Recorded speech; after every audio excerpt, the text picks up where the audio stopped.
Dear students, today's experiment, the aim of today's experiment is tracing the path of rays of light through a glass prism. So first of all, we have to understand the structure of the prism.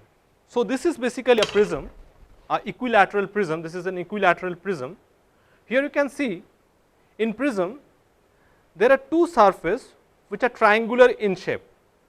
This surface, this is triangular in shape, and the opposite face, this is also triangular in shape.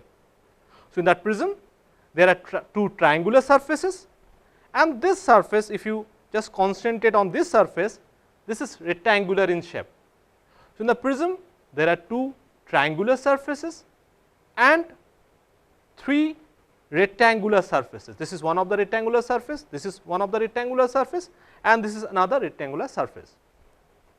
When the light incident on any of these rectangular surface, it suffers refraction. Light ray deviates from its straight path due to the change in medium. So as it has two refracting surfaces, as the light enters through one end, it suffers refraction from rarer medium to denser medium, and it bends towards the surface normal. Again, when the light ray incident on the second surface, it suffers a refraction from optically denser medium to optically rarer medium, and light ray bends away from the surface normal, which is shown in the diagram. Here you can see this is the angle of incidence which is incident on the prism. Angle of incidence always measured with respect to the surface normal. This is the surface normal which is already drawn, and this is the ray of light which passes through the other side. So this is the emergent ray of light. So emergent ray of light also can be measured with respect to the surface normal. If you extend the incident ray of light in the forward direction, so this dotted line shows the direction of original path of incident ray, and if you extend the refracted ray, that is emergent ray, in the backward direction, then this angle is basically angle of deviation. It measures that how much the light deviates from its straight path while traversing through the prism, and this angle is called angle of prism. So here I can show you these refracting surfaces are basically meets at a point. So this line is called refracting edge. Refracting edge is a line where refracting surfaces are meeting. So this is one of the refracting edge, this is another refracting edge, and this is another refracting edge. So refracting edge is a line where the refracting surfaces, two refracting surfaces meets, and the angle between two refracting surfaces, the angle inclined by two refracting surfaces, is known as refracting angle, which is also known as angle of prism. That means this angle is basically angle of prism. The angle of prism, as it is an equilateral prism, so the angle of prism for an equilateral prism is basically 60 degree. So this angle is basically angle of prism, which is basically angle between two refracting surfaces. You can also verify the formula. So first of all, in this experiment what we are going to measure, we are going to measure the angle of incidence, we are going to measure the angle of emergence, at the same time we are going to measure the angle of deviation. After measuring all the parameters, so we will be verifying this formula that angle of prism plus angle of deviation should be equals to angle of incidence plus angle of emergence. The apparatus required to trace the path of rays of light through a glass prism is a glass prism, 4 board pens, 1 pencil, 1 scale, 1 protector and eraser. So we have to place the prism on a white sheet, and this white sheet is fixed with 4 board pens. So these are the required apparatus to trace the path of rays of light through a glass prism. To conduct the experiment, first of all you have to place the prism on the white sheet, and we have to mark its outline because it is very feeble, and once we do the experiment it may be displaced from its position.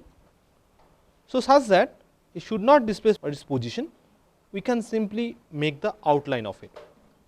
So after drawing the outline, we can simply remove the prism from this. So this is the outline of the prism, where the prism was placed or prism can be placed. and we have to take the protector. So, first of all we have to fix the protector here. This line should be coincided with this line, and we have to draw the surface normal, right. We have to draw the surface normal, and surface normal is a line which is perpendicular to the surface. So, we have to mark the position 90 degree. So, this is the point through which we can draw the surface normal. Now, we have to give an angle of incidence. So, initially we will be giving the angle of incidence as 60 degree. So, we can measure the angle of incidence. You know, the angle of incidence is always measured with respect to the surface normal. So, you can go to this side. So, this is 10 degree, this is 20 degree, this is 30 degree, this is 40 degree, this is 50 degree, and this is 60 degree. So, we have to fix this point, we have to mark at 60 degree. So, initially I am going to take angle of incidence as 60 degree. Now, what we have to do? We have to remove the protector and we have to draw the lines. So, first of all we have to draw the surface normal. So, surface normal is a line which is perpendicular to the surface, which can be drawn from this point. This is the point where I marked 90 degree. So, I can join this point. So, here this is the surface normal, this is a surface normal, fine. Now, as I have told you, initially I am fixing angle of incidence as 60 degree. So, we have to join these 2 points, as I have initially marked this point as 60 degree. So, we can join these points. Okay. So, here I can draw another line, and this line is basically the incident ray. This line will represent the incident ray of light. Now, to conduct the experiment, again we have to place the prism on it, on its position, on its marked position, and you have to be very careful such that it should be properly placed on its marked position. We have to check it from all the sides, that whether the line is matching with the base of the prism or not. Okay. Now, you know that when the light ray enters the prism, it suffers refraction. Due to refraction, it bends towards the normal, because in this case, in the first case, light ray goes from rarer medium to denser medium. So, light ray bends towards normal, and when it is leaving this surface, when it emerges from this surface, again light ray goes from denser medium to rarer medium, and at this interface, light ray bends away from the normal. So, to find the path of rays of light, what we have to do? We have to take 2 board pins, and we will be placing the board pins on this position, on this line. This is the direction of incident ray. So, we have to place the board points exactly at this position, at this line. Tentatively you can separate them by almost 4 to 5 centimeter, and these 2 pins should be on the same line. So, these 2 pins will be served as object, and we will try to get the image from this side. As I have told you that when the light passes through the prism, it suffers refraction from the first surface as well as from the second surface, and it is little bit bends. When it emerges through this point, so our eyes, if I want to see the board pins from this side, our eyes can follow the straight line path. That means, the light ray appears to come from this side. So, first of all we have to find the position of the image from this side. So, students, here you can see this is the line where the image is formed. So, you can see these 2 pins, the position of these 2 pins can be seen through this side, and this is the position of these 2 pins. So, now we have to place another 2 pins such that all the 4 pins will appear to be in straight line. So, we have to place the pin on the same line where the image is visible to you. Here you can see this is the image of these 2 pins. So, we have to place the pins exactly on the same line, such that all the pins should be appears to be in the same line, and another pin can be placed here, another pin can be placed here.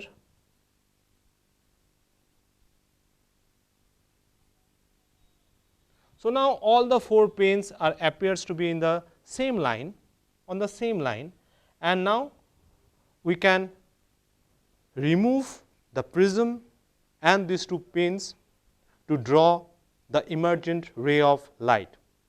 So, as you have already seen, the two pins were removed and these two, the position of the pins were marked, and we have to join this line.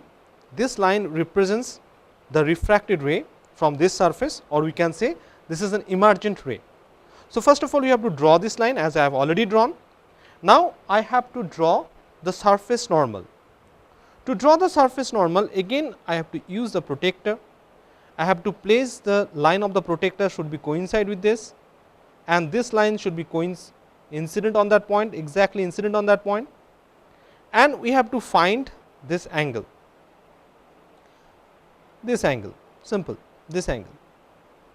So, here you can see that this is 90 degree, this is the surface normal, okay.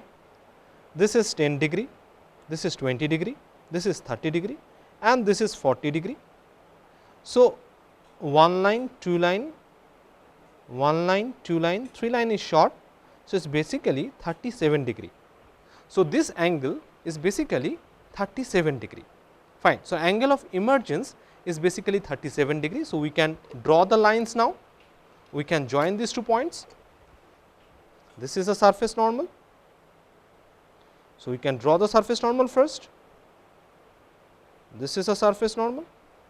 So, this angle, this is the angle of emergence, this angle of emergence is 37 degree as I have measured, and this is the angle of incidence which is 60 degree. Now, we can join these 2 points.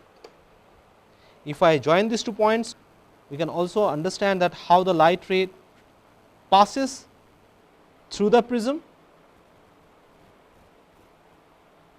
So, this is the path of ray of light through the prism.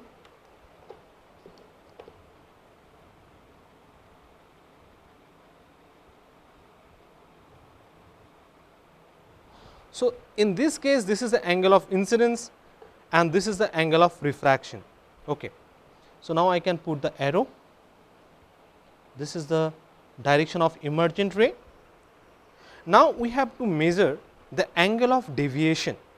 So, to measure the angle of deviation, we can extend the incident ray in the forward direction. So, we can extend it in the forward direction by dotted lines.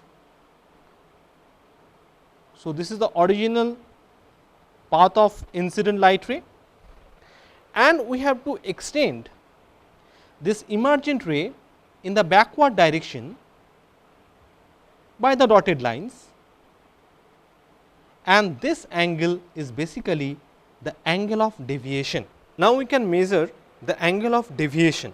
To measure the angle of deviation, we have to place the protector which is parallel, this line should be coincided with the emergent ray, and we have to be very careful while measuring it, and this line should be placed exactly on the point of this dotted line. So, here you can see this angle is 10 degree, 20 degree, 30 degree, and it is coming almost 37 degree. So, this angle of deviation is coming 37 degree. Now, we can also measure the angle of refraction. This angle R1 is the angle of refraction, and we can also measure this angle, this is R2. This angle is considered as the angle of incidence for this surface, okay. Or to get the better accuracy, we have to perform the experiment for several times. So, we can change the angle of incidence from 60 degree to 50 degree, and again we will be measuring the angle of emergence and angle of deviation. We can again change the angle of incidence to 40 degree, then change it to 30 degree. So, we have to perform the experiment for 4 different angle of incidence, and for each case we will be finding the angle of emergence and angle of deviation. So, students, you have already seen that I have measured the angle of deviation as well as angle of incidence was fixed 60 degree, and also we have measured angle of emergence.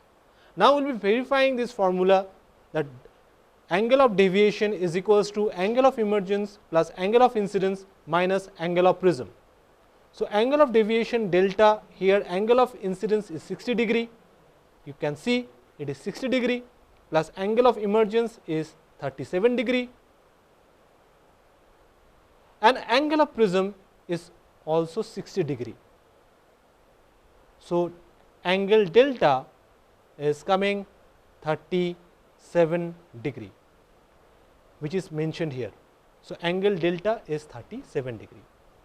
So, we have to perform the experiment for 4 different angle of incidence, and every time we have to measure angle of deviation as well as angle of emergence.